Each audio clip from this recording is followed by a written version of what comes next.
Hey YouTube, it's me again. I don't know why it's glitching, but oh well, what can you do? I'm here with another baby name video. Surprise, surprise. This one is actually my updated top 12 baby girl names. So they are in order of favorite to least favorite, even though they're all my favorite. Does that make sense? Yeah, so I have 1 through 12 first and middle name combos, and I've gone and done meanings and origins as well.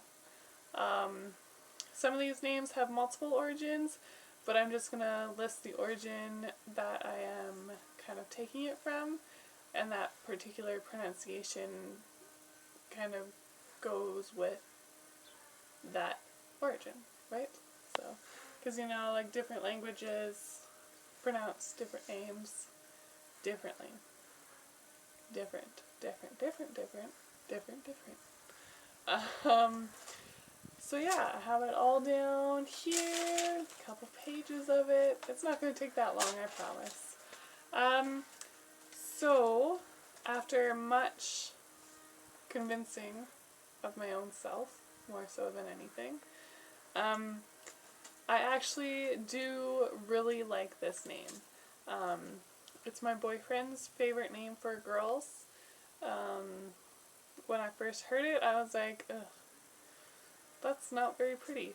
But after, how many weeks has it been? It's probably been like 2 or 3 months, actually.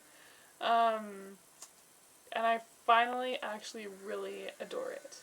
I like it more because I've paired it with a middle name that I already liked, and I think it goes really good with each other. So, currently, my #1 favorite girl's name is Kairi Annabel. So, Kairi is a Japanese name, and it means ocean village, and Annabel is Latin, and it means lovable. So, I'm not totally fond of the meaning of Kairi, but it's not a bad meaning or anything, and I do love the ocean, and I kind of like villagey feels. I don't really think of like a modern village. I think more like 1500. Why can I not talk? 1400s, 1500s kind of village. And it'd be even cooler like in Japan, like a little village in Japan in the 1400s on the ocean. That's pretty freaking cool if you ask me. And Annabelle has been a favorite of mine for a very long time, and I love that it means lovable. So you can't get much better than that as for meanings. #2 is quite familiar for those of you who follow me elsewhere or know me from Facebook. It has been in the #2 spot for a long time, and it has never changed. And that is Ciara Naomi. So Ciara is an Irish name, and it means black. And I know that most people kind of, whoa, the light change. Oh, now my teeth look yellow.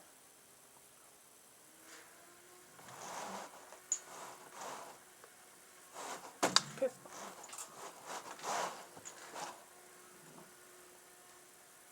That's better. Okay, my teeth don't look yellow anymore. So where was I? So Ciara is an Irish name that means black. So what I was going to say is I know most people, actually probably 100% people, don't really associate the color black or black in general with anything good. Black and gray happen to be my personal favorite shades, I guess colors, because they're shades. As you can see, gray, black, whatever. I like it. It's plain and simple. But yeah. So Ciara, I am spelling it the traditional Irish way, which is Ciara. I'm not going to change the spelling. I don't care if Keira is more pronounceable or whatever and more common and blah blah. I like the original way. That's why I'm going to stick with it. And Naomi is a Hebrew name that means pleasant. I I do really like Naomi, but I don't think I'd ever really use it as a first name. But it works really nicely as a middle name for Ciara. Number 3 is Fawn Astera. Now, Fawn is a old French name that means young deer. I know a lot of people probably associate deers with being like helpless and stuff like that, and whatever. It's not a big deal. And Astera is a Greek name that means star-like. So number 4 is another one you'll probably recognize if you follow me from other places, and that is Jacqueline Ivy. So Jacqueline is a French name that means to plants. It is the feminine form of Jacques. And ivy is an English word.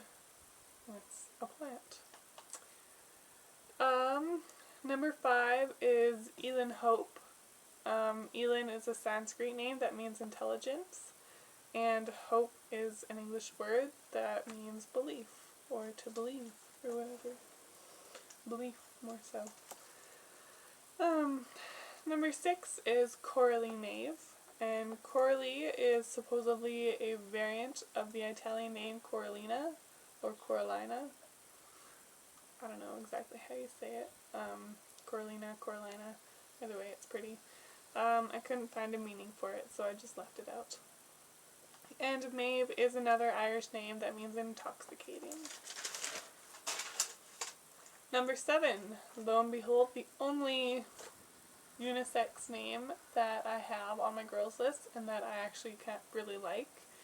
I don't know. If I'll link my video on unisex names down below, just so you can see it. I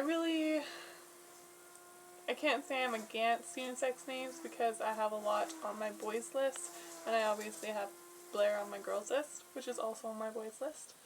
I don't know. Like, I've done my research on the name, and I love it just as much on boys as I do on girls. I'm not one-sided about it. I can't stand the whole general mentality that surrounds unisex names, so typically I don't really use them. But, like I said before, I do have a couple on my boys list, and I do have Blaire on my girls list, so I can't be too big of a bitch about it. So I have Blaire Elizabeth as number 7. So Blaire is a Gaelic name that means field, and Elizabeth is a Greek name that means oath of God. Number 8 is Anneliese Charlotte. Still not sure if I really like the combo, but it's pretty enough. Anneliese is a German name that means grace and favor, and Charlotte is a Germanic name that means free man. So Charlotte is the feminine variant of Charles. My neighbor is a weed eating. Can you hear it?